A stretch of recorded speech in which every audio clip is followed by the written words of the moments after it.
Auditorio Álvaro Carrillo se engalana con la presencia de un gran científico mexicano universal, el doctor Ranulfo Romo Trujillo. Un aplauso para él.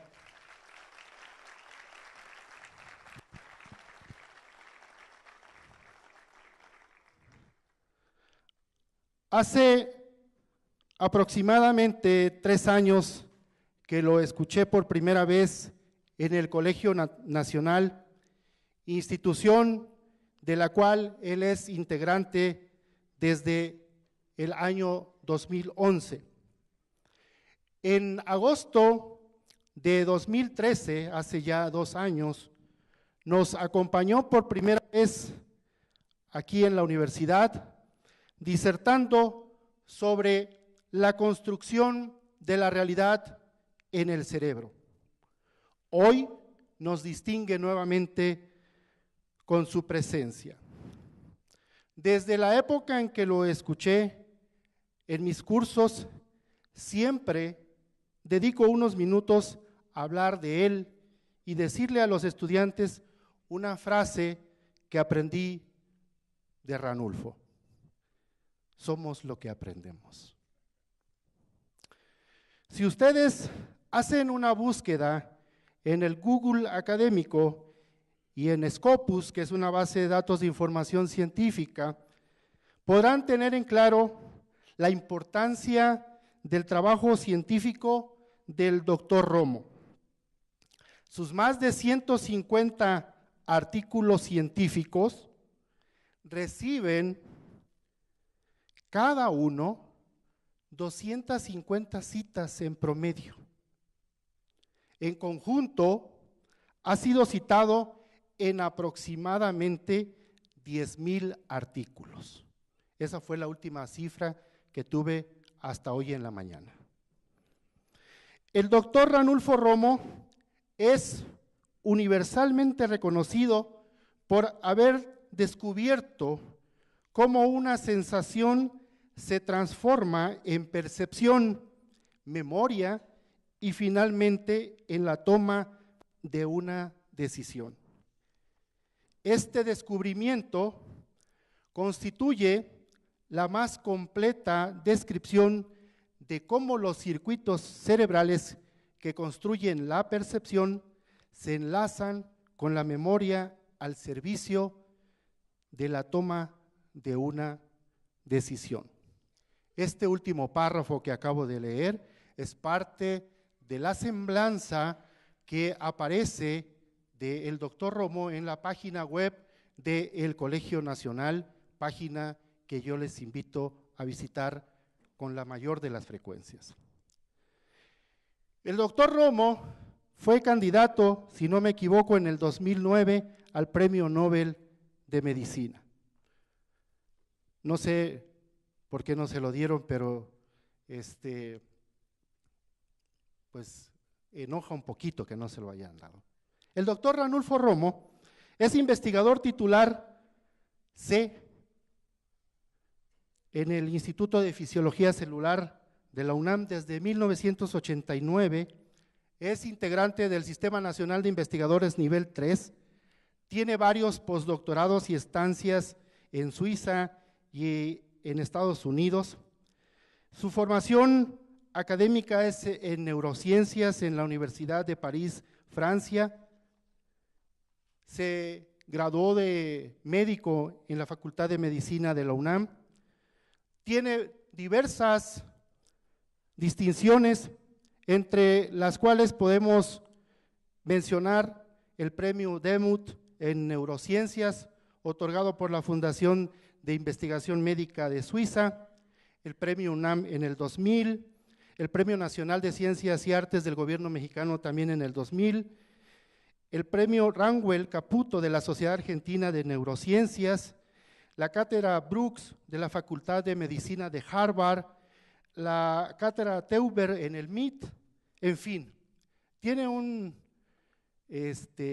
currículum impresionante.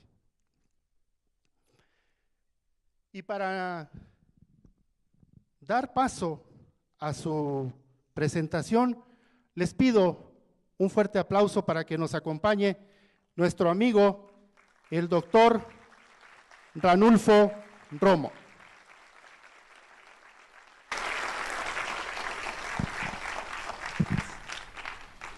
Me voy a pasar de este lado porque soy zurdo, para ver.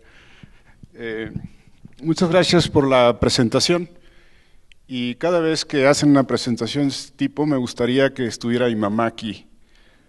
No tengo mamitis, pero cuando decidí dedicarme a la investigación allá en 1973, ya hace un buen rato, mi mamá dijo, ya lo perdimos, porque toda esta gente que se dedica a la investigación, por lo menos en esa época, tenía muy mala fama. Es como cuando alguien decide ser artista, ser filósofo, alguna cosa, pues quién sabe si alcance para vivir todos los días. En todo caso, me parece que mi mamá ya se tranquilizó, porque en 1989, cuando yo regresé a México, por alguna razón rara, me entrevistaron en la televisión y una vecina le dijo, oye Tucci, ahí está Ranulfo en la tele. Entonces mi mamá enciende la televisión y me ve y tuvo una enorme satisfacción haber dicho, si sale en la tele es porque no es tan malo. Entonces ya a partir de ahí mi mamá me perdonó. Gracias por la presentación, doctor Santa Cruz. Vengo con mucho gusto a Chapingo. Aunque yo sé que ustedes tienen otros intereses en sus estudios, les puedo asegurar que estos problemas sobrepasan por mucho nuestras disciplinas de interés, como puede ser la veterinaria, todo lo que esté asociado con la agricultura, con las ciencias económicas, con la sociología, etcétera, etcétera. Son problemas verdaderamente milenarios. Y yo quiero pensar desde que el hombre tiene uso de razón, y cuando digo uso de razón es que tiene la capacidad un poquito de tiempo para sentarse a reflexionar, ir más allá simplemente de andar buscando el alimento para salir adelante todos los días, sino que en ese momento de ocio que comience a pensar, y bueno, ¿y de dónde vienen mis pensamientos? ¿De dónde vienen mis emociones? ¿De dónde vienen mis acciones voluntarias? Obviamente que en esa época se sabía muy poco acerca del cerebro y además siendo humildes, quiero decirles que todavía sabemos muy poco. Y los que nos dedicamos a su estudio, queremos pensar que podemos plantear ya y abordar los grandes problemas que desde mi punto de vista siguen siendo de orden filosófico y no es sino hasta ahora a partir del siglo XX, que ya tenemos algunos métodos en los cuales podemos hacerle pregunta directamente a las células nerviosas, que son las neuronas, a los circuitos cerebrales. Podemos fotografiar la actividad del cerebro. Hay imágenes muy elocuentes. Si ustedes se meten al internet, ustedes verán que hay prácticamente para todo. Una especie de frenología, es decir, un trocito del cerebro sirve para tal cosa, para la memoria, otra sirve para la inteligencia, otra sirve para el odio, otra sirve para el movimiento, para la visión, etcétera, etcétera. Entonces yo he preparado esta charla porque en realidad detrás de todos los componentes técnicos de mi trabajo y muy científicos, donde uno tiene que lidiar con mediciones, con gráficas, con conceptos muy a la científico. Yo creo que de alguna forma sí debemos utilizar un cierto lenguaje para traerlo aquí con ustedes, con personas que tienen diferentes intereses y que pues quieren terminar una licenciatura. En el caso de la mayoría de ustedes, otros quieren progresar su trabajo de investigación en aspectos muy específicos, como lo hago en mi laboratorio, pero detrás de todo esto persiste este problema y que a mí me gusta realmente este título, ¿tenemos libre albedrío o somos solo títeres de las neuronas?, plantea la disyuntiva de que en el fondo toda esa grandiosidad que creemos que somos todos nosotros, no somos más que un grupito de neuronas o millones de neuronas que están empaquetados en el cerebro y que en su actividad, en su coordinación, en su interacción, se genera algo que no es milagroso, sino que genera esto que somos nosotros, nuestra conciencia, el estar aquí. Yo sé que estoy aquí en Chapingo, yo sé que estoy enfrente de ustedes, yo sé que estoy en un auditorio enorme que no está lleno, tampoco me preocupa, siempre mis auditorios van desde 3 personas hasta 8,000, como le dije al doctor Santa Cruz, pero no importa, yo creo que hay suficiente espacio y yo espero que también tiempo para que, terminado mi charla, con toda confianza, háganme la pregunta que ustedes crean conveniente, y si puedo contestarla, qué bueno, y si no, también. Bien, entonces, ¿qué sabemos acerca de esto? Y esta es la gran pregunta. ¿Existe el libre albedrío? Por libre albedrío me refiero a esa capacidad que tenemos nosotros de decidir, de que creemos que somos autónomos y que yo decido por mí y que muchas veces inclusive decido por los demás. Tenemos libre albedrío que tanto clavamos tener los seres humanos, y hay 2 grandes respuestas a esto. Estoy tratando de resumir grandes posiciones filosóficas. La primera dice que la respuesta 1 dice que una gran mayoría de las personas dicen que tienen control de sus propios destinos. Prácticamente, casi estoy seguro que si hiciera una encuesta, antes de entrar aquí, todos dirían que, por supuesto, que tienen un absoluto control de sus acciones en este momento y probablemente de las acciones futuras. Otra respuesta es esta. Por el contrario, todo se encuentra determinado de una manera fija, incluso desde antes de que hayamos nacido. De hecho, estas son 2 grandes posiciones. La primera es que viene de la genética, que fue planteada por los griegos, es decir, que ya viene todo programado. Y después, con los trabajos de la física, prácticamente está determinado por las leyes de la física, todo. Por lo tanto, no hay espacio para que exista una sorpresa. Bien. Pero hay otra pregunta también que a mí me gusta mucho y que tiene que ver con mi propio trabajo. Es nuestra sensación subjetiva, porque en el fondo todo es subjetivo, de libre albedrío, de libertad en la toma de decisiones, eso que nosotros creemos que somos libres para tomar decisiones, de llevar las riendas de nuestra vida, eso lo sabemos muy bien, solamente una ilusión creada por nuestras mentes para darnos una sensación de autoconfianza que tanto necesitamos. Por cierto, con mucha frecuencia, cuando estaban algunos de mis estudiantes discutiendo algunos aspectos científicos, entonces me dicen, oye, pero esto es muy subjetivo, esto es muy cualitativo, no es cuantitativo, me dicen, no tiene valor. Le digo, pero bueno, si esta persona tuviese la capacidad de describir la subjetividad y las cuestiones cualitativas del pensamiento y de los resultados científicos que nosotros vemos en el laboratorio, pues prácticamente estaría dando una explicación, la más complicada de todas. A veces pienso que las cuestiones cuantitativas no son tan complicadas. Respuesta a esta es el determinismo. Nos dice que las respuestas a estas preguntas es afirmativa. La otra respuesta sería las propias limitaciones que poseemos como seres humanos nos impiden predecir científicamente todos estos eventos y soluciones, creando de este modo los falsos conceptos de libre albedrío, libertad, autonomía, azar y control. No crean que soy poeta ni nada, pero es sutilmente hermoso y poético precisar cómo nuestros propios errores como especie, por cierto, yo soy un paquete de errores permanentemente, nos protegen de lo que para algunos puede ser una oscura y aterradora realidad. No tenemos control sobre nuestras propias vidas y todo lo que sucede desde que nacemos hasta que morimos está determinado por leyes físicas de la naturaleza ajenas a nosotros. Pero bueno, vamos a meternos un poquito al abordaje de este problema desde el punto de vista científico, que es verdaderamente muy complicado.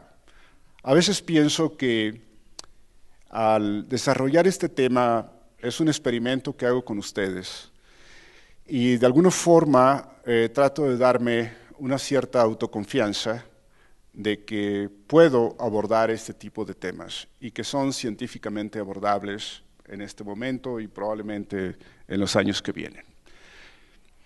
¿Qué sabemos sobre los mecanismos cerebrales de la toma de decisiones? Con esto quiero asumir que no son las piernas, ni es el corazón, ni el hígado, ni los intestinos quienes dan una respuesta a esta pregunta, sino que son los procesos de las células cerebrales de mi cerebro donde estaría la explicación a esta pregunta. Por cierto, son procesos dinámicos, extremadamente complejos, no lineales, muy estocásticos, y es por eso que es extremadamente complicado el abordaje de este problema.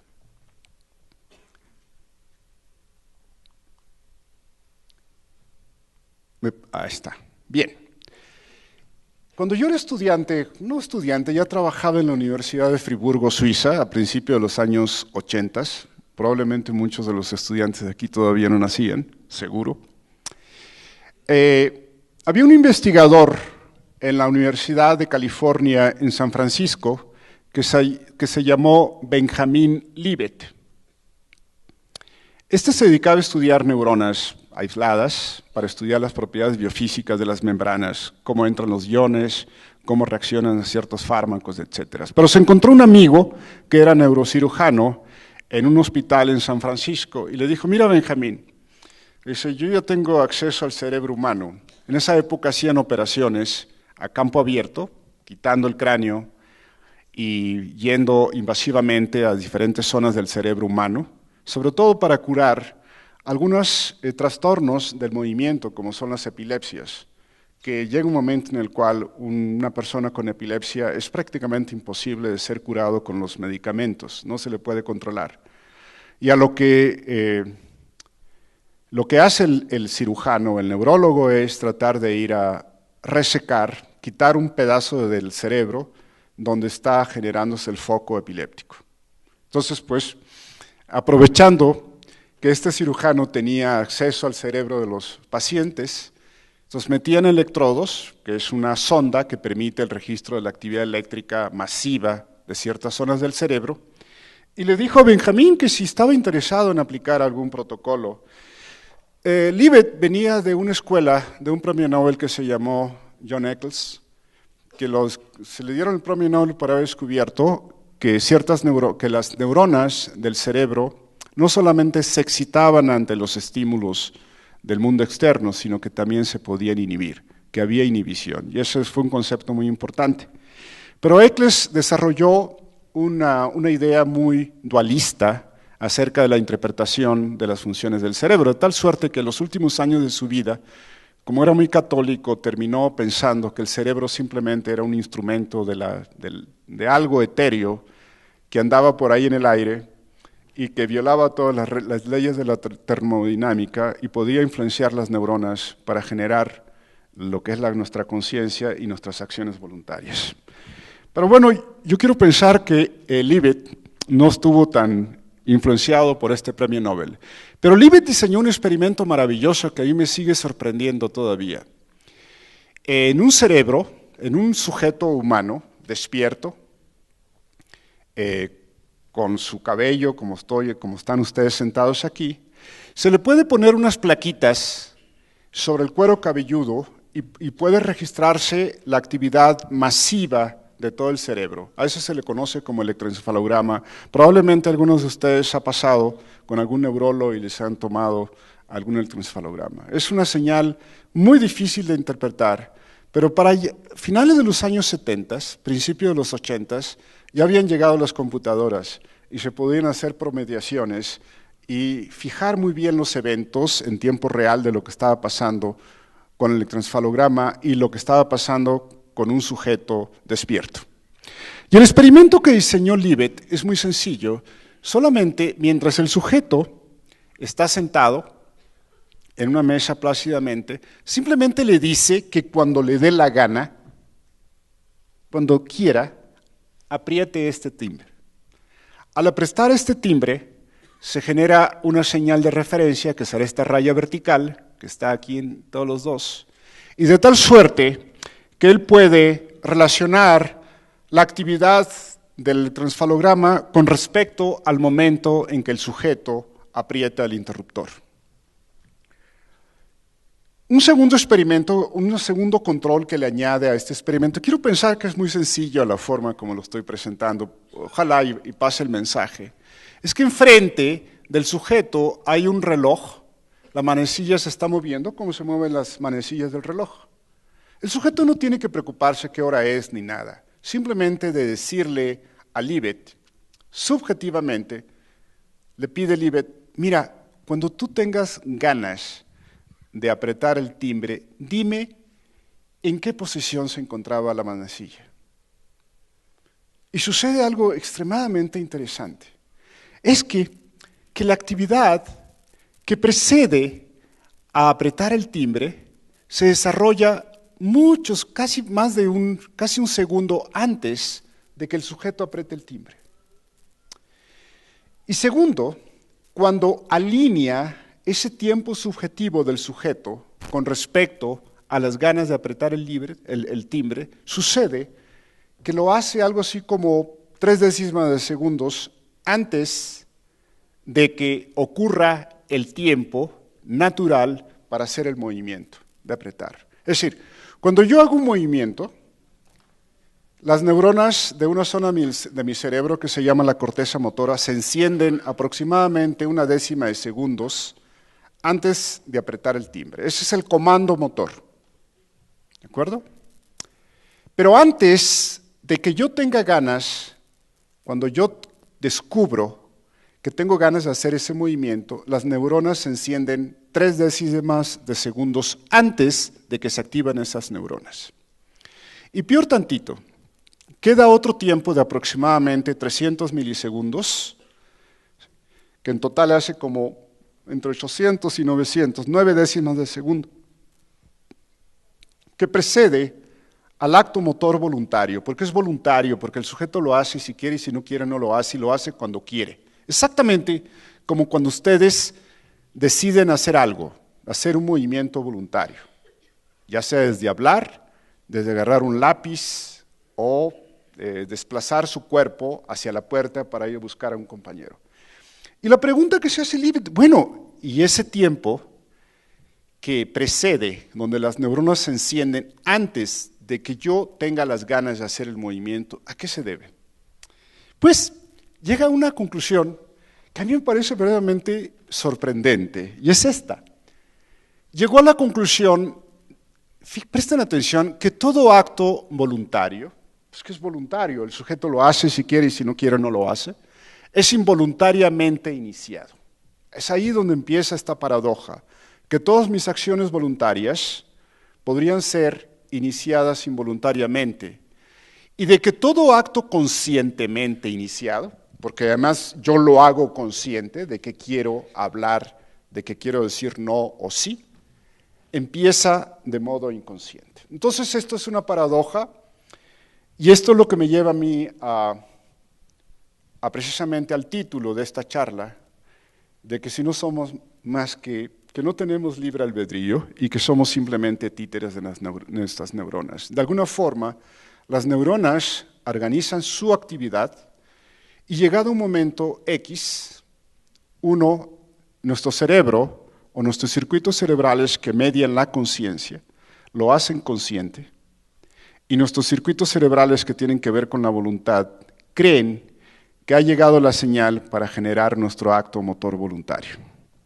Bien, quiero decirles que este hecho pues provoca reflexionar acerca de cómo, porque es todo lo que podemos estudiar en este momento, cómo y dónde nuestro cerebro se construyen nuestras intenciones y la base que las sustenta. Por cierto, no todo es un caos como parece, porque si ustedes entrenan sus circuitos cerebrales, que no es otra cosa más que la educación, probablemente ustedes puedan modular todas estas intenciones de generar acciones voluntarias. Y a veces pienso que, por ejemplo, la religión, sin haberlo pensado realmente, podía, con la educación religiosa, incidir sobre nuestros circuitos cerebrales, de tal suerte que cuando ustedes tienen el deseo de tal cosa, ese es producto de su voluntad o conscientemente generado, podría tener una penalización desde el punto de vista religioso.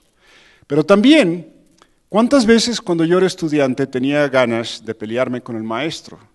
Entonces decía, yo ahorita le voy a decir al maestro que no estoy de acuerdo, etcétera, etcétera. Tenía la intención, mis neuronas generaban esa experiencia subjetiva consciente. Pero antes de hacerlo, meditaba muy bien, decía cuáles podrían ser mis penalizaciones. Podría ser terrible el que yo me enfrentara con el maestro. Y de hecho, esto es verdaderamente fascinante porque recientemente se ha descubierto que los asesinos compulsivos no tienen este tiempo de reflexión. Es decir, todavía hay un espacio de tiempo como de 0.2 de segundos donde nosotros podemos frenar nuestras acciones, modularlas. Y ellos, en realidad, no pueden frenarlo y entonces cometen actos que son juzgados por nuestras leyes como ilícitos. Entonces, la cosa se vuelve extremadamente complicada porque en un futuro, y no es muy lejano por cierto, prácticamente vamos a tener acceso a medir la actividad cerebral de todos los circuitos cerebrales y la pregunta que yo me hago es, ¿y qué vamos a juzgar? ¿Vamos a juzgar la conducta que es producto de la actividad de las neuronas o vamos a juzgar a los circuitos cerebrales? Entonces, los juzgadores van a tener un problema bastante serio para poder tomar decisiones. Entonces yo pienso, y ya se lo dije al ministro Cosillo, que es miembro del Colegio Nacional, con quien puedo discutir estas cosas, que ya debería de ponerse a estudiar neurociencias. Bien. Preguntas, pues ya, para meternos un poco sobre este tema. ¿Tenemos libre albedrío o somos simplemente títeres de las neuronas que en su compleja organización generan nuestras acciones voluntarias supuestamente conscientes? Y esta es la pregunta, ¿qué código ético podríamos utilizar en nuestra sociedad para juzgar los actos de nuestros semejantes? Perdón, aquí me falta una vez, está desplazada. Este es un cuestionamiento de orden ético y con mucha frecuencia yo juzgo a mis estudiantes, juzgo a mis colegas, juzgo muchas cosas y por supuesto ustedes me juzgan a mí también. ¿Sobre qué base ética? No lo sé. Pero quiero plantearles que esto no es solamente para los seres humanos. El cerebro de los macacos, los monos, por ejemplo, también tienen esta intencionalidad. Tienen una conciencia de mono y tienen, por supuesto, acciones voluntarias. Ellos las hacen o no las hacen y ellos también calculan el costo-beneficio de hacerlas. La ventaja de los monos es que nosotros tenemos acceso directamente a sus neuronas y podemos estudiar directamente la actividad eléctrica, neuronas individuales. Por ejemplo, en este caso, un monito que está sentado, este es visto lateralmente, tiene su manita sobre una palanca que está sensándola continuamente la computadora de tal suerte que cuando el sujeto suelta la palanca, al revés del experimento de Libet, en vez de apretarla, aquí la suelta, la computadora genera una señal que sería el tiempo cero, que está en este momento. Y el sujeto puede desplazar su acción voluntaria, por ejemplo, al interior de esta compuerta y en esta cajita donde sabe que puede obtener una recompensa. Puede obtener algo. Por cierto, ustedes vienen a la Universidad de Chapingo para tener una recompensa. Todos los seres humanos venimos aquí, siempre andamos buscando algo. Por ejemplo, los profesores, probablemente para que les paguen a la quincena sus cheques. Si algún día no se los depositan, dicen, pero ¿cómo es posible? O sea, dices, fue un error de la universidad o me están penalizando. Y en el caso de ustedes, vienen aquí a la universidad porque quieren obtener un título. Esa será su recompensa final. Y en el intermedio, pues todos los días el aprendizaje que llevan, y cuando no aprenden se frustran, y algunos de ustedes cuando no aprendan o cuando no reciben la recompensa, que sería el pago, se frustran. Y si se frustran todos los días pueden llegar a la depresión, y eso es muy complicado para los psiquiatras y para muchas personas. En todo caso, estos puntitos que ustedes ven aquí son repeticiones del mono cuando está haciendo movimientos alineados al punto cero. Al mono no se le dice en este momento, simplemente se le deja que haga lo que quiera.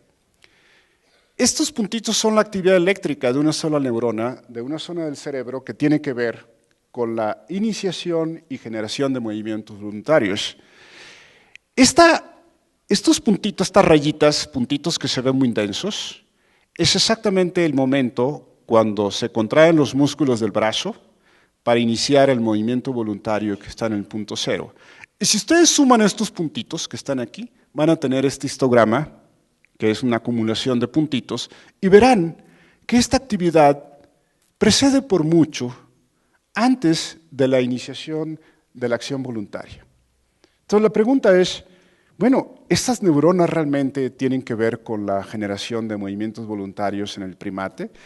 Por cierto que son las mismas neuronas que tenemos nosotros cuando iniciamos estas acciones voluntarias. De tal suerte que se ha descubierto un circuito masivo que nace en un punto que es la corteza cerebral aquí y que pasa por una zona que se conoce como los ganglios basales, que cuando se mueren las neuronas aquí, toda esta zona de aquí, ustedes generan lo que se llama el parkinsonismo. Los parkinsonianos tienen dificultad para generar acciones voluntarias.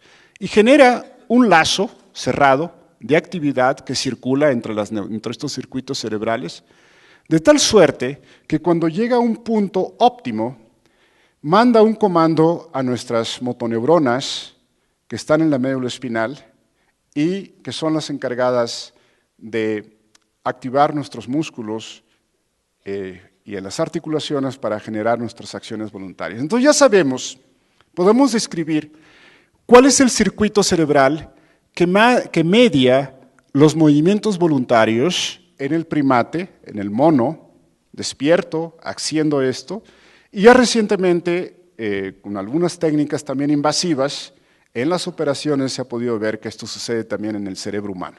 Entonces, esto que empezó con Libet a finales de los 70s y que después fue continuado por Wolfram Schulz y yo mismo en la Universidad de Friburgo, ha culminado en la descripción con mucha certeza de dónde está el circuito que media nuestras acciones voluntarias. Detrás de esto, obviamente, hay un problemón del tamaño del universo y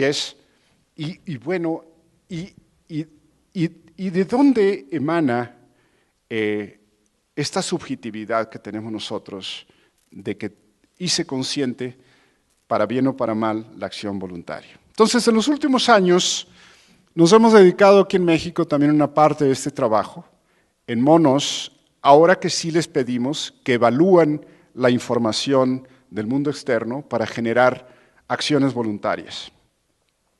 Cuando ustedes toman una decisión, que yo le llamo de tipo perceptual, por ejemplo, si el maestro les da un texto para que lo lean y para que juzguen si el contenido de esa información es correcta o incorrecta o que puede ser interesante o no para ustedes, esta información entra a través del ojo y sus circuitos cerebrales evalúan esta información porque además les enseñaron a leer, es decir, un programa que le da sentido a la información que entra a través de la vista. Y luego después hay unos circuitos cerebrales que son los encargados como una especie entre el fiscal y el juez que están dialogando entre ellos y dependiendo de este juego se llega a una decisión acerca de la validez del contenido de esta información. En realidad eso es lo que hacen los juzgadores, los jueces, y en realidad eso es lo que hacen los maestros, y en realidad es lo que hacemos todos los días nosotros sin darnos cuenta. Bueno, vemos las consecuencias y creemos que nosotros lo hicimos, pero en realidad yo siempre he pensado que son las neuronas. Entonces este problema lo hemos llevado al laboratorio de una manera muy pedestre, si ustedes quieren, pero muy bien controlada. En el laboratorio siempre pretendemos que todo lo controlamos, las variables de los estímulos, las respuestas del individuo y por supuesto lo que está en medio, que es la actividad de las neuronas. Entonces, el monito está sentado en una silla especialmente diseñado para él, es como un ejecutivo. Y yo puedo darle la información por el ojo o le puedo dar por el oído. Le puedo dar información auditiva o le puedo dar información visual. También le puedo dar información, unos toquecitos en los dedos, que son mucho más fáciles. Y enfrente de él, accesible a él, que no tiene acceso a estos toquecitos de los dedos, por ejemplo, tiene una llave que es un sensor que está controlado por un programa en la computadora y un par de interruptores para decirme si juzgó algo o en esta dirección o en la otra dirección. Parece muy mecanizado todo esto, pero realmente es endiabladamente complicado y es prácticamente lo mismo que hace nuestro cerebro en esta condición. Y por arriba hay un estimulador mecánico que de una sensibilidad de una micra, que yo puedo activar sus sensores que están en la piel. Entonces, en un momento dado, la computadora le manda un desplazamiento a esta punta que se desliza en menos de una décima de segundos. Y el animal lo que hace es reaccionar en respuesta a este contacto. Y ustedes pensarán, bueno, ¿por qué lo hizo? Pues lo hizo voluntariamente. Y lo hizo porque su cerebro interpretó los trenes de impulsos eléctricos que llegaron a su cerebro y luego activaron sus circuitos cerebrales que tienen que ver con los movimientos voluntarios, como se los acabo de mostrar anteriormente. Y es voluntario enteramente. El animal se queda esperando ahí y después llegan unos trenecitos, unas oscilaciones muy sutiles que duran 500 milisegundos, la mitad de un segundo, y que puede variar de frecuencia de ensayo, de repetición en repetición. Y la tarea del mono aquí es prestar atención a esta información, es muy breve, 500 milisegundos. El estimulador se calla, y lo que tiene que hacer el animal es guardárselo, esta información, en lo que se llama memoria de trabajo. Ustedes no podrían hacer absolutamente nada si no tuvieran memoria de trabajo. Por ejemplo, en este momento yo estoy hablando y ahora me callo. Y ustedes saben que me callé. En ese espacio de tiempo, sus circuitos cerebrales retuvieron la información en lo que se llama memoria de trabajo. Después llega un segundo, otra vez en el mismo sitio, y el animal ahora tiene que prestar atención a esta información. Obviamente, visualmente para ustedes es muy fácil esta operación que le pedimos al mono. Si este segundo, la frecuencia de este es mayor que el primero, y solamente puede hacer esta operación si combina dos operaciones muy sencillas, que es la información fresca que está entrando en este momento contra la traza de la memoria de trabajo. No hay de otra forma. Esta operación mental ustedes la repiten todo el día mientras están conscientes. Obviamente no tienen que estar pensando en los términos operacionales como los estoy hablando, pero su cerebro hace esta operación y el resultado es una toma de decisión en las diferentes circunstancias que ustedes se ven sometidos. Entonces, le preguntamos al mono, por ejemplo, ¿es esta información mayor que esta? Y el mono dice que sí. Y lo hace precisamente por eso que les comenté. Y si lo hizo correctamente apretando este botón, recibe unas gotas de recompensa. Él va al laboratorio para obtener jugo, es lo que le gusta. Como algunos de nosotros podemos ir a una cantina para tener unas gotas de recompensa, que es el tequila. ¿Sí? No hay mucha diferencia entre el mono y nosotros. O como les dije hace rato, ustedes buscan una recompensa que puede ser muy tardía, obtener un grado aquí en Chapingo, o algo muy inmediato, como por ejemplo la aprobación del profesor sobre algo que hicieron. En otros ensayos puede ser todo lo contrario, verán, le preguntamos si este es mayor que esto, y el mono es bien listo, me dice que no, y apretará el otro interruptor, y si lo hice correctamente, lo hizo muy bien. Esto que parece tan idiota, no lo es, porque yo puedo hacer que las comparaciones entre las dos cantidades, por lo tanto forzando su memoria de trabajo o forzando la discriminación de esta información, se vuelva muy fácil o muy difícil. Y ustedes saben que hay cosas fáciles y hay cosas difíciles en la vida. Llega un momento en el cual el maestro, o cuando la novia, por ejemplo, le pide al novio, oye, ¿te quieres casar conmigo? A veces puede ser una decisión muy rápida, o puede ser muy lenta. Le dicen, mira, si es muy lenta o requiere reflexión, le dices, dentro de una semana te digo. Y viene la semana y le dice, bueno, ¿y qué pasó? ¿Qué tal si dentro de un mes?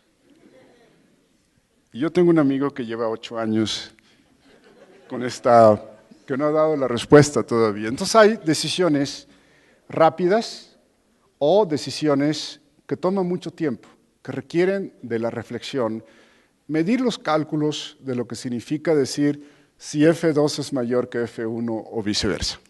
Entonces, en esta cajita, en el eje vertical, hay frecuencias para el segundo estímulo y aquí en el horizontal hay frecuencias para el primero. Verán ustedes que cuando yo le pido si 10 es menor que 20, el animal 97 de 100 veces me dice que sí, que es menor.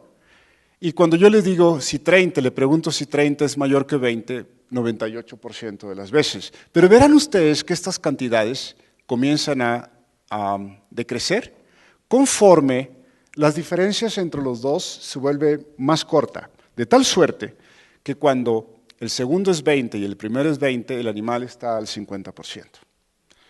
Cuando ustedes toman estos valores, las cajitas verticales, pueden generar una curva muy cuantificable que se llama una curva sigmoide.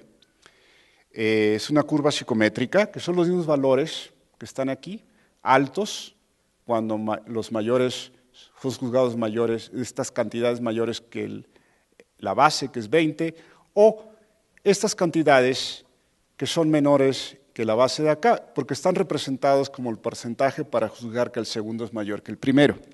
Sus problemas son precisamente aquí, que son estos valores. Ahora, lo interesante de todo esto, que ustedes pueden medir cuantitativamente la discriminación entre estas dos cantidades, tomando el brazo al 75% de la curva superior y el brazo inferior al 25%, dividido entre 2, este es el umbral de los animales, 2.6 Hz. Esta curva viene de un primate humano, que soy yo, y verán que la forma es prácticamente idéntica. Mis valores son un poquito superiores, pero quizás con un poquito de entrenamiento, yo podría hacerlo también como el mono. ¿Qué nos dice esto? Nos dice algo muy sencillo, que muy probablemente las mismas neuronas que hacen esta capacidad para decidir en el mono son las mismas que yo tengo o viceversa.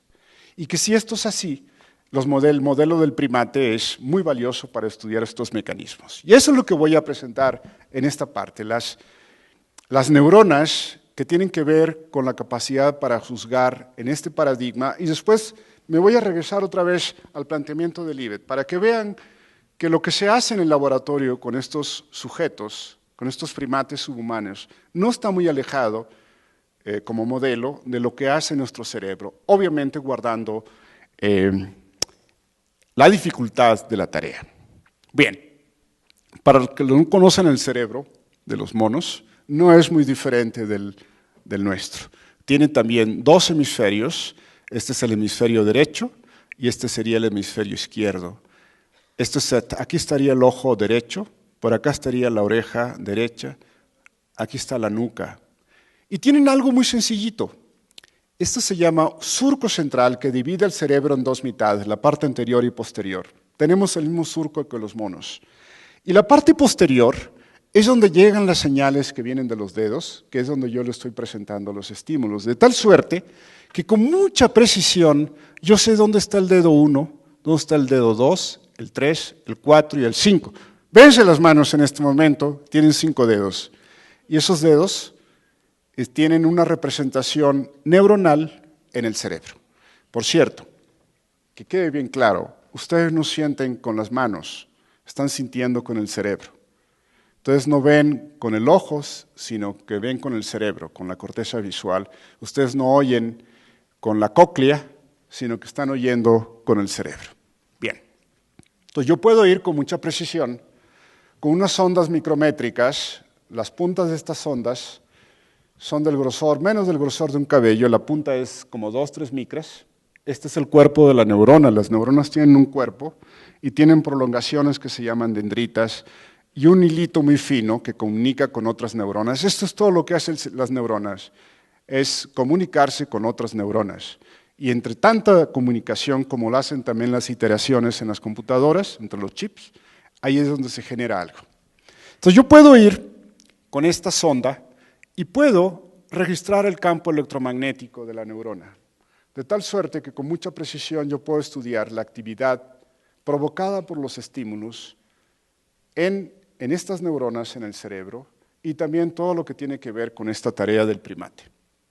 Y todo se reduce, y a nosotros los investigadores nos encanta reducir todo el problema a este dibujito, que es el estimulador, un parchecito de piel, los mecanorreceptores, los hilitos que mandan la información a la médula espinal, al cerebro medio y finalmente a la corteza cerebral, donde nosotros pensamos que es donde se lleva la parte cumbre del juicio perceptual, que es visual, auditivo, olfativo, con las manos, etcétera, etcétera. Y puedo ir con tanta precisión, como les dije, que puedo estar en el dedo 5, en el dedo 4, en el dedo 3, en el dedo 2, y ahí puedo ir con las neuronas directamente. Son trocitos de tejido no más desde 700 micras, donde tenemos un paquete de neuronas de aproximadamente unas 10,000 y que podemos estudiar su actividad eléctrica, y eso es todo lo que está asociado con nuestra percepción. Bien, estas hileras de puntos, de barritas que ven aquí, es un ensayo, esta es otra repetición, y las barritas son los disparos de las neuronas en tiempo real, cuando el animal está desarrollando toda la tarea.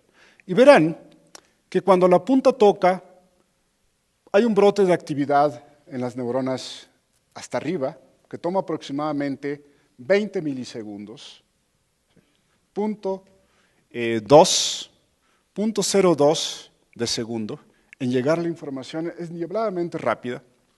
Y después, cuando llega el primer estímulo, ven ustedes cómo se alinean las neuronas. ¿Sí? Y cuando se calla el estimulador, las neuronas se callan y cuando llega el otro otra vez se encienden y verán que están alineadas muy bien a los estímulos. Eso es todo lo que hacen las neuronas. Y la pregunta que uno se puede hacer es si esta actividad realmente tiene algo que ver con lo que está pensando, lo que está sensando el animal. Y la respuesta es que sí.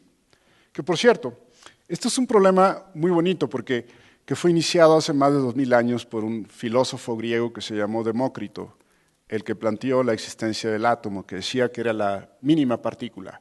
Y decía que nuestras representaciones mentales se debían, por lo menos lo que veíamos, a la entrada de los átomos por los nervios y que en el cerebro se organizaban para generar una representación isomórfica en el cerebro.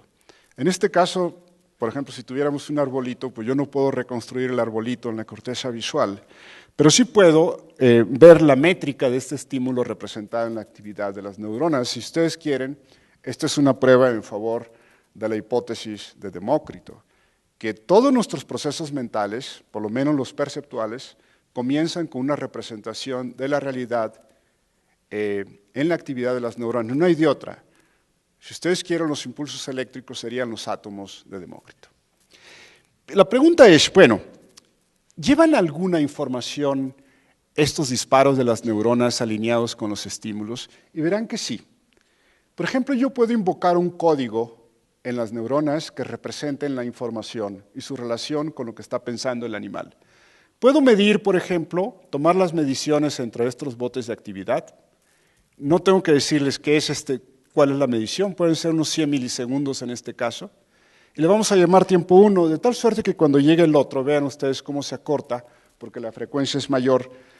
Y si yo utilizo una regla muy elemental, si el tiempo 1 es mayor que el tiempo 2, por lo tanto, esta frecuencia es mayor que esta, y la cotejo con lo que hace el animal, que es la curva verde. La roja es lo que yo obtengo de los disparos de las neuronas. Verán ustedes que la forma de la curva que emana de las neuronas, de la actividad de las neuronas, es prácticamente idéntica a la curva obtenida por el animal. Por lo tanto, yo puedo plantear la conjetura que es esta actividad lo que le permite al sujeto juzgar si una cantidad es mayor o menor que la otra. Está muy bien. Puede uno llegar a una conclusión muy bonita, que es esta, que la corteza cerebral tiene la capacidad de generar una copia neuronal de los eventos. Todo lo que tenemos adentro es copia neuronal del mundo externo, que son susceptibles de convertirse en un reporte consciente. Y vamos a ver si es cierto. Es la última parte de mi charla, y después de aquí ya se pueden ir a comer, y yo también. Bien, a ver, por lo menos en la medicina y en biología, si queremos plantear que una pata, por ejemplo, que esta pata sirve algo para algo y ustedes no tienen grandes herramientas, ustedes le quitan la pata al chapulín y verán si tiene que ver con el movimiento.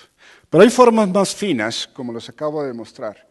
Puedo cotejar directamente esa actividad de las neuronas con lo que está pensando el animal. La otra es que yo puedo ir con las neuronas allá en el cerebro, ese trocito de 700 micras, de 0.7 de milímetro, y quitarlas. Y la tiro al bote de la basura. Y le pregunto al sujeto si es capaz de hacer esto. Y lo que hemos visto desgraciadamente en el laboratorio es que ya no puede. Se acabó esa capacidad. Entonces necesitamos otra prueba. La otra prueba es un experimento inverso. Si yo estoy capturando la actividad de las neuronas a través de una sonda, cuando le estoy presentando los estímulos, ahora puedo hacer lo contrario. En vez de provocar a las neuronas arriba y cuantificar algo en su actividad, ahora las voy a excitar artificialmente. A través de la misma sonda, le voy a meter unos pulsitos eléctricos, choquecitos, que son imperceptibles para generar cualquier cosa. Es más, el animal ni siquiera se da cuenta de esto, porque se los podemos dar cuando no hace nada, no hace nada. Y si ustedes se los dan en las puntas llamas de los dedos, no pasa nada, en ninguna parte. Son choques verdaderamente microvoltios microamperes que estamos inyectando ahí. Entonces, al mono no le preguntamos absolutamente nada, y un día de estos corremos el siguiente ensayo. El primer estímulo es en los dedos, lo mete en memoria de trabajo, el segundo es en los dedos, y el animal juzga. Pero en otros ensayos, la mitad de los ensayos, el primero es mecánico y el segundo son los trenecitos eléctricos con la misma frecuencia de aquí. Y le preguntamos al mono, ¿qué está sucediendo? Y esto es lo que sucede. Este es el paradigma, muy sencillo, y estos son los resultados. La curva anaranjada es cuando los dos son presentados en los dedos, asumiendo que estamos activando las neuronas, como se los mostré, y de ahí el observador, una figura metafórica que está sentada en la corteza cerebral, lee los impulsos eléctricos y con eso toma una decisión. La verde es cuando yo sustituyo el segundo, el mecánico, que se iba a presentar aquí, por trenecitos eléctricos, y verán ustedes que las curvas psicométricas son prácticamente idénticas. Bueno, ustedes podrían decir, bueno, pero qué barbaridad, pero si es una tarea endiabladamente sencilla. En la vida real, nosotros no nos dan trenecitos eléctricos, ni estamos juzgando diferencias entre dos cantidades. Esto es muy bonito porque este experimento fue hecho en los años 90 aquí en México, lo publicamos en la revista Nature. Y en esa época todo estaba en infancia. Ahora hay una disciplina que se llama neuroprótesis, que asume que si nosotros podemos leer algo de la actividad eléctrica de las neuronas, por ejemplo, de un sujeto que quiere apagar la luz, pero que no puede mover el brazo. Si yo puedo leer esa actividad, yo la puedo registrar y metérsela a un algoritmo computacional y pasárselo a un robot para que vaya y apague la luz. O al revés, si ustedes han perdido la capacidad de mirar o de oír, podemos poner sensores que a su vez puedan activar directamente las neuronas. Se llama neuroprótesis. Es una disciplina verdaderamente fascinante que todos los que están metidos en biología animal, medicina y clínica, etcétera, va a tener que ser enseñada muy pronto. Ese es el mensaje de este experimento, pero también podemos hacer cosas muy complicadas, poner a prueba todos los circuitos cerebrales, qué tan perfectos son. Por ejemplo, este circuito de aquí, que está pegadito al otro, y no les voy a explicar por qué, pero que tiene que ver por ejemplo, con la capacidad de detectar cosas de formas con las yemas de los dedos, mientras que por ejemplo, tiene que ver con algo que se mueve sobre las yemas de los dedos. Por ejemplo, cuando se les para un mosquito en la piel, ustedes lo detectan porque se está moviendo y son estas neuronas que se activan, que son exactamente las que se activan cuando ustedes les dan estos toquecitos sobre la yema de los dedos. Entonces, tan pegaditos los dos, este es un cubito de 1400 micras, excitan a el sujeto puede detectar pero no puede discriminar, esto es con los estímulos naturales. Si ustedes se van en medio de los dos, mejoran un poquito, pero no es cuando están aquí adentro, es cuando ya pueden discriminar con mucha perfección. Eso quiere decir que estos circuitos de neuronas son endiabladamente precisos y que están especializadas justamente para esta función y no para otra. Es exactamente lo mismo que sucede con la educación. A ver, yo estudié medicina en la Facultad de Medicina de la UNAM. Cuando yo nací, no sabía medicina, por más que mi padre hubiera querido que yo fuera médico. Tuve que ir a la Facultad de Medicina para que entrenaran a mis circuitos cerebrales. ¿Qué es lo que hacen ustedes en las carreras que están estudiando aquí? Al entrenar mis circuitos cerebrales como médico, quiere decir que yo estoy entrenando circuitos de neuronas. No están entrenando otra cosa más que eso. Y dependiendo del grado de entrenamiento, ustedes serán muy buenos, extraordinarios profesionistas, profesionistas regulares, profesionistas muy mediocres o profesionistas inclusive que puedan llegar hasta la cárcel por el fraude, ¿sí? Los que se van a Santo Domingo a conseguir unos certificados de médicos o de ingeniero. Entonces, ojo, nuestras neuronas son susceptibles de ser entrenadas. Entonces, ¿qué sucede aquí? Que estos monos son muy buenos, precisamente porque no sabían la tarea, llegaron al laboratorio y fueron entrenados, como también son entrenados mis alumnos en esto. Cuando llega un mono nuevo, llega normalmente un alumno nuevo y a los dos los entrenamos. Los dos aprenden. Obviamente el estudiante se molesta porque cree que lo estoy tratando como un chango. El chango no se molesta porque no tiene la capacidad de verbalizar conmigo, pero en el fondo es exactamente lo mismo. Entonces, cada vez que yo le presento algo al mono asociado con esto, el mono sabe resolverlo. Y es lo mismo que hace el ingeniero, el médico, el ingeniero agrónomo, sociólogo, etcétera, etcétera. Ojo. Y podemos hacer cosas muy sofisticadas, como por ejemplo a lo largo de todas las capas corticales, ¿qué tan específicas son? Pues bueno, si ustedes se van de arriba para abajo y solamente en este grupito de neuronas, que es un cilindro vertical, que es un concepto que se llama de columnas de neuronas y que tiene que ver con eso. Todo el procesamiento que hace su corteza cerebral lo hace de esta forma, como lo hacen en el primate.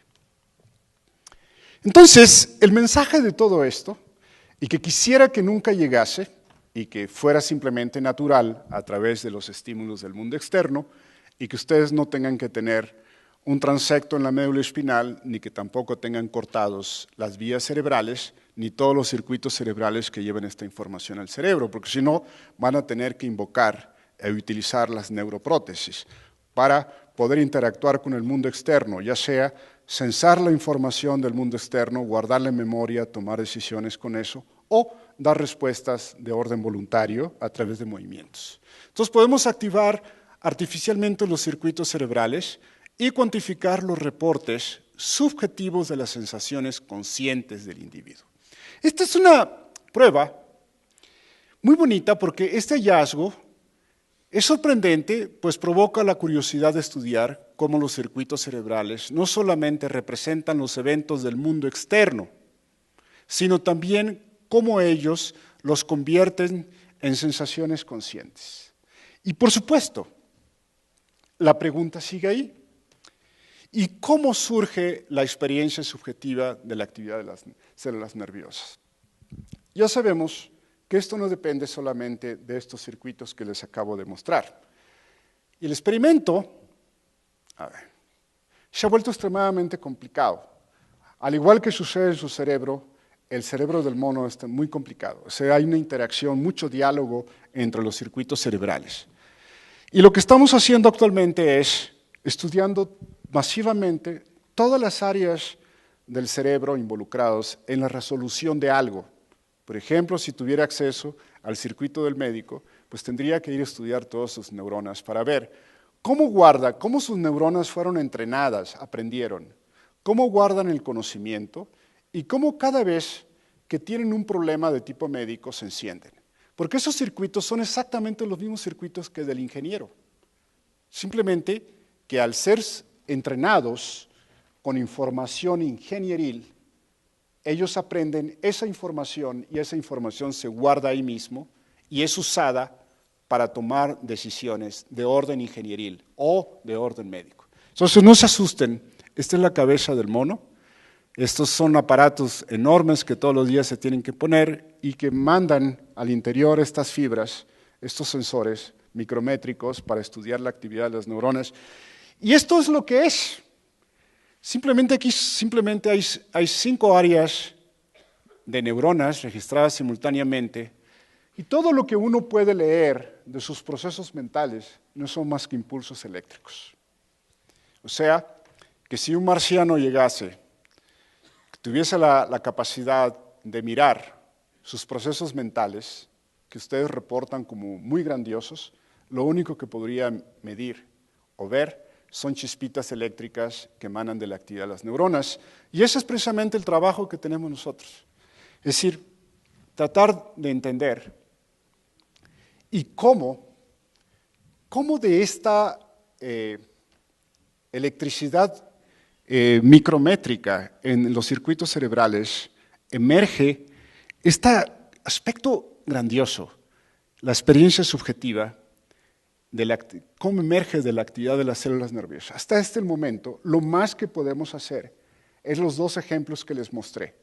En el caso masivo de Libet, donde puede plantear este problema de que todos nuestros procesos mentales que nos llevan a generar un movimiento voluntario son involuntariamente iniciados y que son conscientes por nosotros, que creemos, son inconscientemente generados.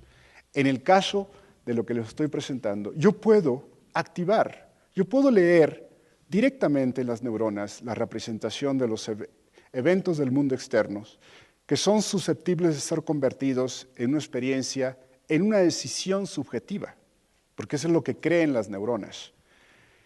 Y finalmente, que yo puedo leer el código neuronal que lleva a esa experiencia y además puedo activar directamente a esas neuronas y generarle al sujeto la ilusión de que está sintiendo algo con los dedos y que está juzgando con su memoria de trabajo y comparando y tomando decisiones.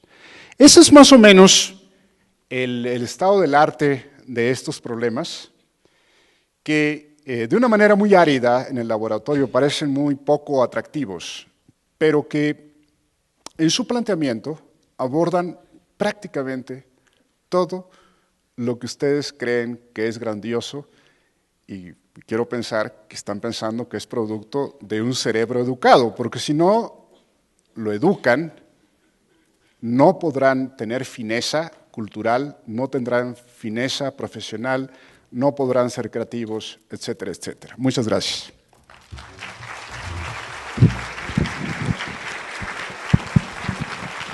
Bien, Pues fuerte el aplauso para nuestro amigo el doctor Ranulfo Romo Trujillo. Como lo señaló al principio de su disertación, ¿alguien quiere hacer alguna pregunta? Voy a bajar para que aquí en la parte del podium, del templete puedan acercarse y hagamos las preguntas. No tengan miedo, por favor. No les va a hacer ninguna disección Operación en el cerebro. Perdón. Venga para acá. Acérquense, por favor, o ahí va la compañera.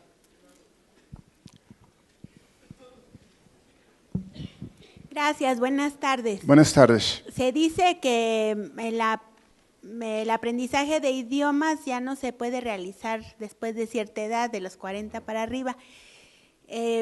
¿Podría esto de las neuronas de alguna manera educarlas para que esto no fuera cierto o hay algo ahí muy subjetivo que de pronto uno dice, yo ya tengo esa edad y ya no puedo aprender portugués?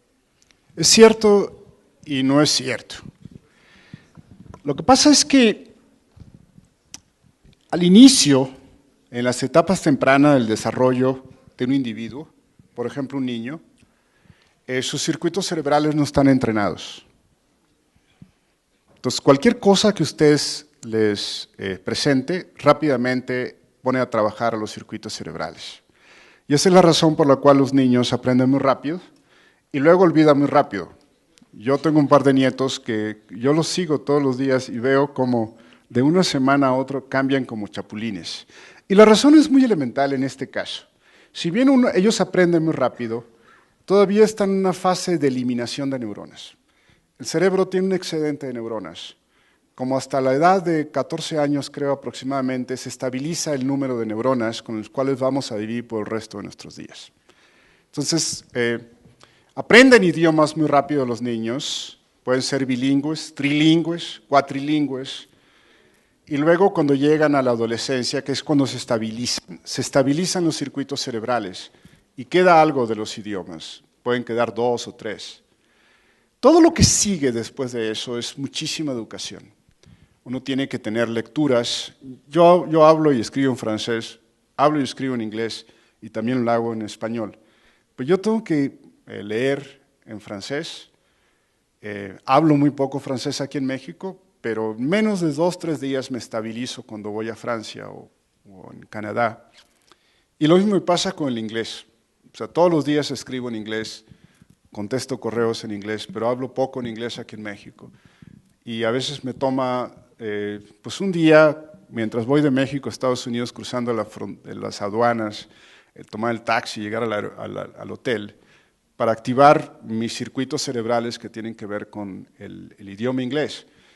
Y en los últimos años he tenido muchos problemas porque desde que salgo de México y paso por la aduana, todo el mundo habla español. Desde que llego al hotel y luego los taxistas.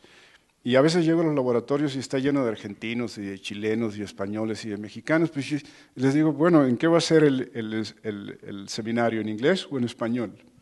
Entonces uno lo que tiene que estar haciendo es manteniendo el entrenamiento de estos circuitos cerebrales. Ahora hay mucha competencia también dentro de los circuitos por guardar la información. Entonces tenemos una capacidad limitada también para guardarla en experiencia, en forma de memoria a largo plazo, y también una memoria limitada de corto plazo. Por ejemplo, no podemos atender 2 pláticas al mismo tiempo. O sea, nuestro cerebro tiene que atender uno, y todo esto tiene que ver con un mecanismo que se llama atención interna o atención hacia los eventos del mundo externo. Ahora, ¿qué sucede después cuando ya nos volvemos más adultos?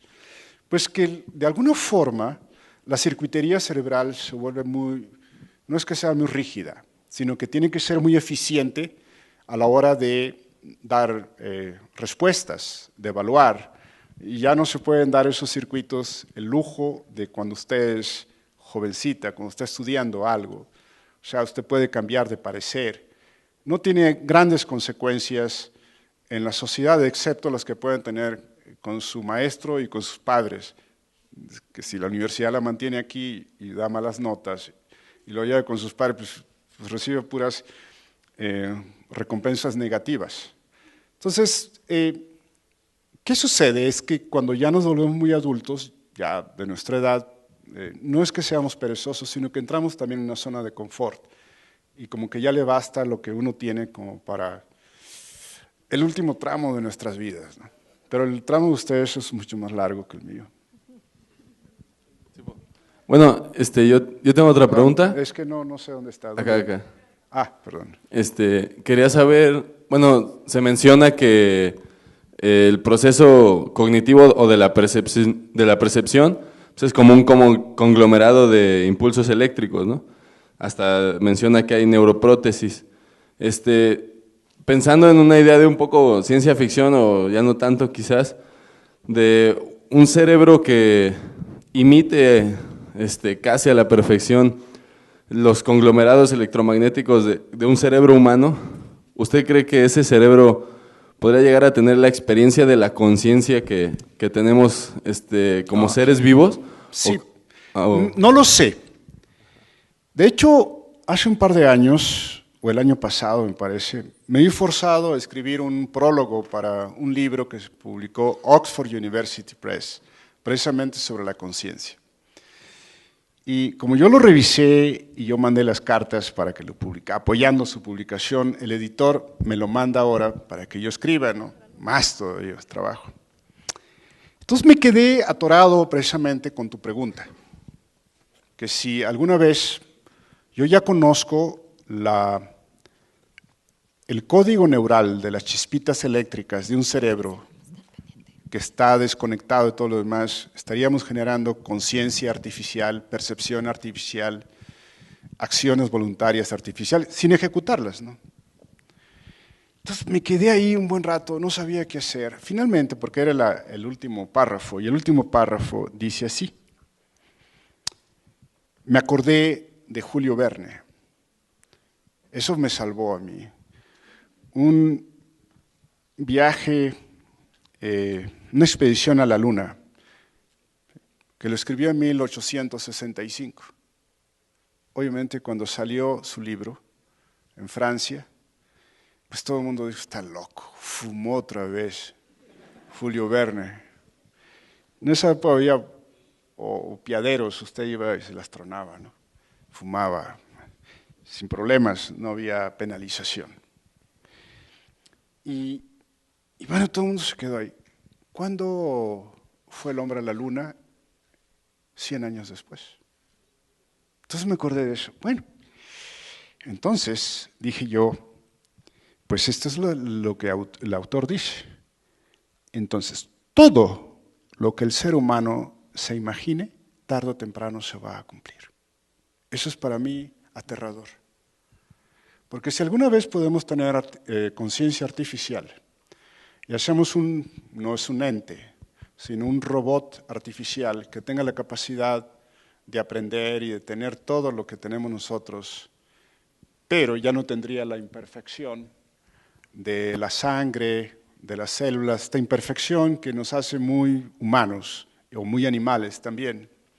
Entonces eso quiere decir que sería susceptible esta conciencia, este ente artificial de poder automejorarse, incrementar su población y probablemente acabar con la especie humana, porque ya no tendría ninguna necesidad. Ellos podrían hacer yo no sé cómo se van a llamar para entonces, circuitos integrados o qué tipo de materiales se van a utilizar. Pero si esto es así, son super seres artificiales, susceptibles de autorreplicarse y de automejorarse y de eliminar, por supuesto, la imperfección que los creó. Y eso es muy interesante porque me obliga también a reflexionar que con qué facilidad todos los seres humanos nos sentimos muy atraídos por la tecnología, que es muy útil. Pero esta parte de la conciencia artificial, la percepción, las neuroprótesis, ya llegaron. Y para mi desgracia, yo contribuí a eso. Sí. Aquí, buenas tardes. Es que no tengo capacidad para localizarlo. Acá. Ah, ok, sí, ya. Buenas tardes. Buenas tardes. Muchas gracias por su plática. Gracias. Sin embargo, me surge una pregunta. Usted habla de reacción o la iluminación de ciertas zonas del cerebro. Básicamente, su plática la centró en cómo reacciona el cerebro por estímulos de los sentidos. Sin embargo, hay una parte muy importante que es la de las emociones duales, ¿no? Alegría, tristeza, amor, odio, no sé, seguridad, miedo. O sea, esa parte de las emociones duales, cómo funciona y cómo la podemos mejorar, ¿no? Si podemos lograr que la persona esté alegre, que se sienta segura, que se sienta querida, amada, seguramente va a vivir mejor, ¿no? Entonces, ¿cómo lograr eso? Bueno, lo que pasa es que me podría quedar con ustedes de las 8 de la mañana hasta las 8 de la noche. El año que viene planeo dar una serie de 5 o 6 conferencias en el Colegio Nacional, donde abordaré todos estos problemas en unas 6 o 7 conferencias. Entre ellos, precisamente, me refería a las recompensas. La recompensa, esta gratificación que buscan tanto los animales como los seres humanos, que no es solamente de tipo hedonista, es decir, el alimento, por ejemplo, para mantenernos, esta satisfacción que tiene uno cuando se come un taco de barbacoa aquí en Texcoco, o se come unos escamoles, qué sé yo.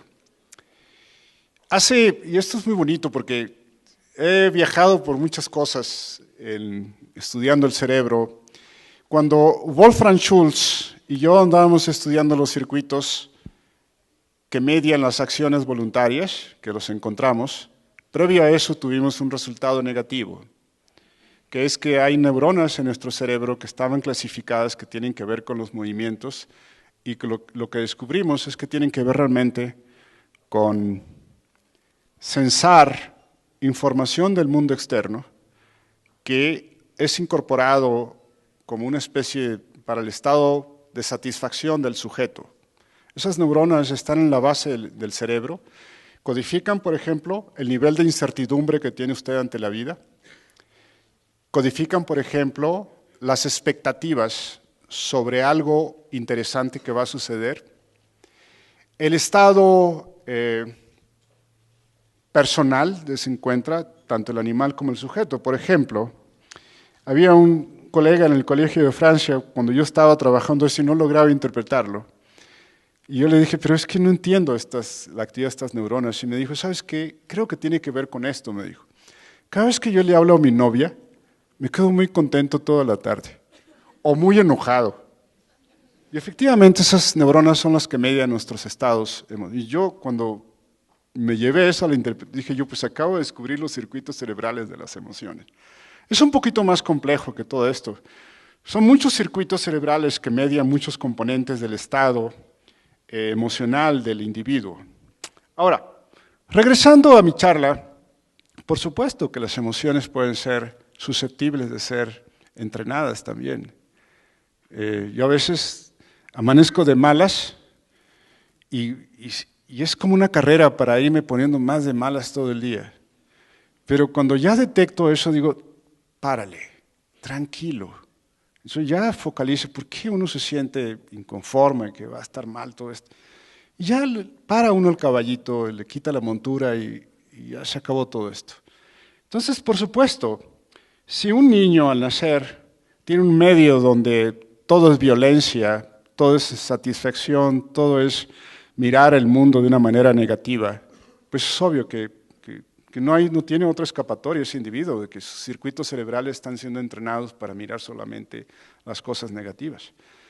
Sí, y hay toda una corriente ahorita psicológica acerca de estas cosas que nadie sabe realmente, ¿no? Pero de que hay circuitos cerebrales que pueden ser entrenados también para fortalecer lo que podría ser el bienestar para cada individuo, sí.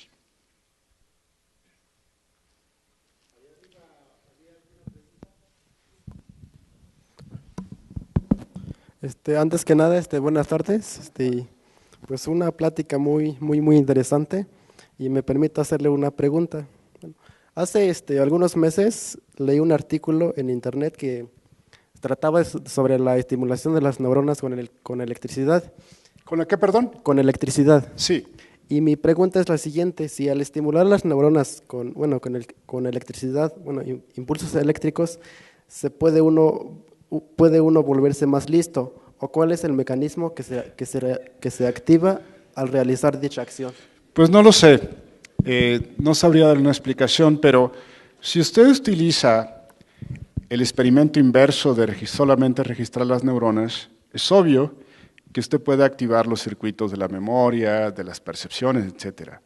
Simplemente que hay un problema, que usted tiene que saber cuál es el código neural y cuál es el tipo de estímulo que le va a dar a las neuronas. Es decir, simplemente no les puede meter choques eléctricos, como por ejemplo sucede, pues hace algunos años se utilizaba la estimulación eléctrica masiva en los sujetos que tenían problemas psiquiátricos que no eran reactivos a ningún medicamento. Y lo único que hacían era borrarle con choques eléctricos masivos en todo su cerebro, tirarlos al piso con convulsiones, etcétera, dejarlos exhaustos durante todo un día, y donde el cerebro empezaba a organizarse poco a poco hasta dentro de un mes. Esa era la forma, ¿sí? Choques convulsivos, pero es una forma masiva, muy grosera, de activar los circuitos cerebrales. En el caso personal, yo lo usé como un arma para estudiar los circuitos cerebrales, para estudiar el código neuronal. Veo que ahora se utiliza pues también para cuestiones clínicas y también para estas cosas de las neuroprótesis. Me parece muy bien. Entonces, como todas las cosas, las tecnologías y los conocimientos utilizados para mejorar nuestras condiciones de vida, bienvenido. Todo aquello que comienza a trastocar al ser humano en otra dirección, como por ejemplo el abuso que tenemos ahorita de los teléfonos celulares, del internet, WhatsApp y todas esas cosas, me parece hasta grosero, ¿no? Pero quizás es una señal porque ya me estoy haciendo viejo. Y los viejos siempre dicen, es que en mis tiempos no había ese tipo de cosas y vivíamos mejor. No lo sé. Una pregunta más.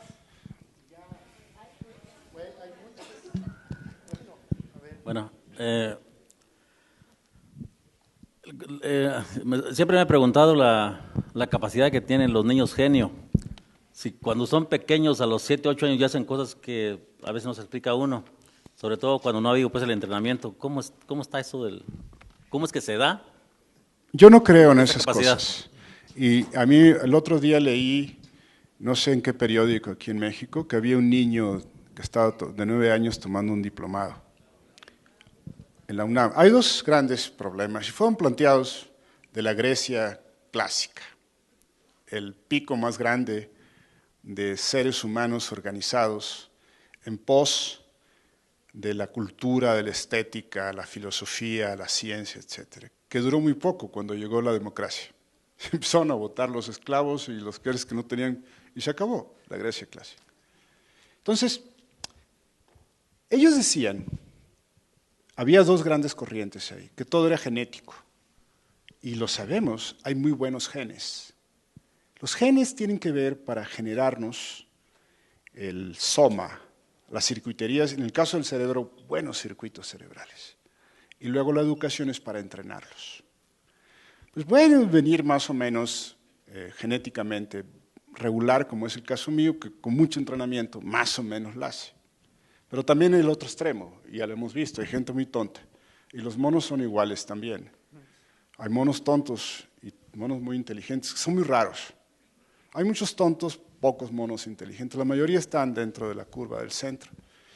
Entonces, yo no dudo que este niño tenga algunas habilidades muy fuertes, pero también tiene que haber un equilibrio emocional, también el tipo de conocimientos que van a ser incorporados dentro de su esquema personal y cómo los va a utilizar. Si tiene 9 años, le quedan todavía 5 años con eliminación de neuronas y yo no sé cómo va a terminar su cerebro. Y sabemos que hay muchos niños genios que no han terminado de genios. Y sabemos que hay gente muy normal que termina de genio, como Einstein, por ejemplo, que es un claro ejemplo de eso. Pues en su niñez nunca dio ninguna señal de que fuera un niño genio, ¿no? Y qué bueno, si no lo hubieran destrozado, yo creo. Entonces, yo obviamente no me atrevería a darles un consejo a los padres de este niño, pero yo creo que lo van a echar a perder.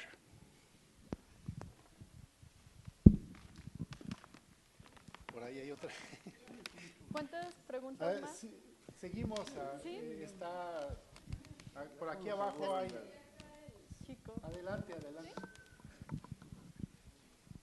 Fíjese, esta es una cuestión de decisión de su parte, de economía de distancia. Usted tomó una decisión, es muy interesante. ¿Usted cree que...? No, no, espérese, este es un ejemplo. O sea, su cerebro midió las distancias, dijo, estoy más cerca para acá que de allá, entonces, exactamente. Yo tengo una pregunta, sobre la... Dijo usted que los choques eléctricos cambian la actitud o estimulan el cerebro para hacer diferentes acciones. Yo tengo esa pregunta. ¿Se podría crear una máquina para hacer en masa esa electricidad en el cerebro para que toda una masa actúe conforme a una persona quiera? Es prácticamente imposible, con el grado de conocimiento que tenemos actualmente, es prácticamente imposible saber qué tipo de estimulación, digamos, muy natural, aunque es artificial aquí, versus al otro sitio, versus esto, y coordinarlos en tiempo real para activar apropiadamente los circuitos cerebrales que puedan mejorar, por ejemplo, algo.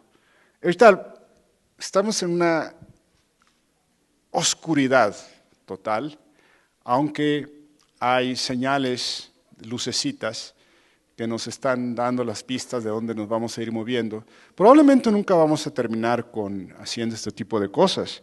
Hay, por ejemplo, la forma ahorita de meter sensores al interior del cerebro, que se incorporen en las neuronas, incorporen ciertas neuronas que son clave para algo, y encenderlas sin tener que hacerlo de una manera invasiva, como lo hacen con los choquecitos eléctricos. Entonces, genéticamente se pueden activar cierto tipo de proteínas que tienen que ver con la excitabilidad de las neuronas, de ciertos circuitos cerebrales. Está también al comienzo y no sabemos realmente qué es lo que va a pasar. Esa es la razón por la cual es importante hacer experimentos y no hacer experimentos con 120 millones de habitantes, como lo hacen los gobernantes como nosotros, ¿no? Que traen una recetita, es como un protocolo, y lo aplican, y el peso estaba en 13, se va a 17, a 18, que no hay empleo. Pero la pregunta que yo me hago, ¿y quién es este señor que aplicó esta medida? Entonces debería haber un grupo de sabios, realmente, y que no esté determinado, perdón que me desvíe un poco, estoy reflexionando, y que no esté determinado por los cuates, gobernantes mal educados, analfabetas. Eso es lo que mi charla tiene que ver con eso, que hay que entrenar nuestros circuitos cerebrales. Pero también del otro lado, la sociedad tiene una responsabilidad muy grande. Y entonces nos vamos por un copetito, porque te pasa la televisión un copetito muy bonito. Entonces por eso votan. Pero que no, por favor, nos podrían iluminar un poquito para decirnos, esta es la educación para tener un gobernante, en vez de tener al gordo Carsten ahí y viendo cómo se está deslizando el peso y luego el cuate de Hacienda, porque eran cuates. No sé, la verdad, ese es el mensaje de mi charla, educación y educación, pero también tenemos mucha responsabilidad nosotros para elegir y mantener aquellos que toman decisiones por nosotros, que es terrible. Entonces, ¿por qué los experimentos, la simulación es importante en el laboratorio, tomando todas las variables para hacer programas y hacer previsión? Eso es importante y no que llegue una libretita porque le dieron unas clasecitas por ahí y viene y aplica una receta con 120 millones de habitantes. terrible. Entonces, no hay que hacer revolución en nada, hay que utilizar el conocimiento para tomar decisiones equilibradamente, evitar la violencia. Entonces, simplemente la Revolución Mexicana nos devastó, acabó con lo poquito que llevábamos. No estoy a favor de Porfirio Díaz ni en contra, pero fue una locura la revolución. Y yo no quisiera que nunca caigamos en ese tipo de cosas, pero por favor, jóvenes, usen el conocimiento, eduquen su cerebro para tomar decisiones apropiadas, ¿no? Y exigir también. Gracias, doctor. Felicidades por su plática. Gracias. Ya parezco político. Es una pregunta, dos preguntas en realidad. La primera es, ¿cuál es la aplicación clínica actual hoy en día de las neuroprótesis? Si nos puede dar algunos ejemplos. Sí, un ejemplo muy claro. Con mucha frecuencia, sobre todo los jóvenes, desgraciadamente, no tanto los viejos, tienen accidentes en la médula espinal, en accidentes de coche. Son movimientos bruscos que hacen que las vértebras corten la médula espinal y desconectan al cerebro de la médula espinal, que es quien controla todo lo que estoy haciendo en este momento. Todos los comandos que vienen de mi cerebro son ejecutados por las neuronas de la médula espinal. Entonces, la pregunta aquí es, ¿se ha buscado la forma de conectar la médula con el cerebro cuando se corta? Es una cosa terrible porque son las cicatrices. Tengo un amigo que es el presidente de la Universidad de Rockefeller y se dedica a eso. Ha descubierto 1000 moléculas involucradas y no ha podido todavía conectar 2 neuronas por la maldita cicatriz. Entonces, la solución puede venir de las neuroprótesis. Por ejemplo, de que la actividad de su cerebro, que usted tiene ganas de hacer un movimiento, quiere hacer todo lo que quiera, pero no lo puede ejecutar porque está desconectado. Es generar una especie de bypass que cruce la cicatriz y que mande los comandos directamente a las motoneuronas de la médula espinal para que usted pueda pararse, que pueda hacer unos pasitos, para que pueda ir al baño, para que pueda hacer un movimiento con la mano o qué sé yo. Esa es una aplicación práctica. Gracias, muy amable. Bueno, tengo 2 dudas. Hace tiempo tuve un accidente y me llevaban con el neurólogo y me hizo varias pruebas, pero la que me llamó la atención y me provocó duda fue que mandó uno de sus doctores a verme el ojo para ver si no tenía un daño cerebral. Se puede ver con el daño cerebral a través del ojo, y la otra propuesta que me genera duda es que si los juegos de estrategia o el ajedrez en sí ayuda a activar las neuronas. Bueno, hay 2 cosas aquí.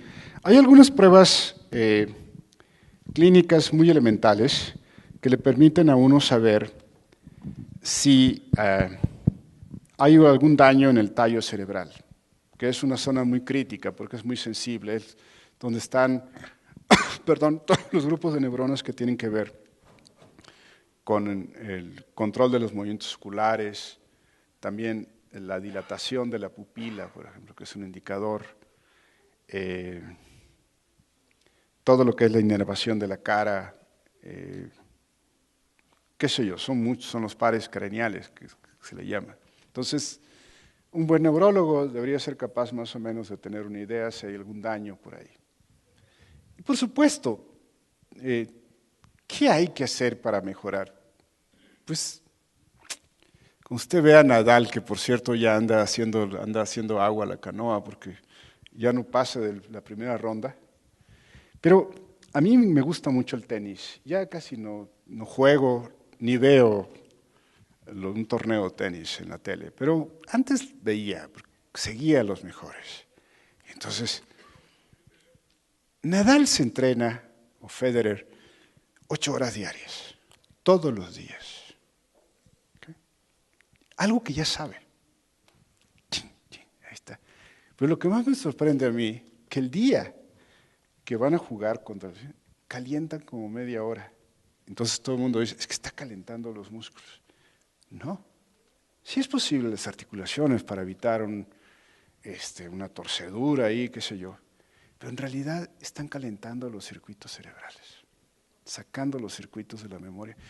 ¿Qué hago yo? Muchas veces hago cirugías muy delicadas con los monos, que tengo que estar muy preciso, no micrométricas para no dañar tal. Pues toda la madrugada estoy practicando la secuencia. Toda la madrugada. Estoy viendo, estoy visualizando. De tal suerte que cuando llego, ya lo vi, lo tengo practicado. Estuve practicando mentalmente. Eso es prácticamente para todos los actores de teatro, practican más que nosotros, por eso tienen muy buena memoria. Hasta los políticos tienen que actuar. Por eso yo siempre he dicho que sería bueno tener a un buen actor de presidente de México, pues nos daría muy buenos discursos, no tendría dilates, etcétera, etcétera. Bueno, pues muchísimas gracias, ha sido un placer. Bien, fuerte el aplauso.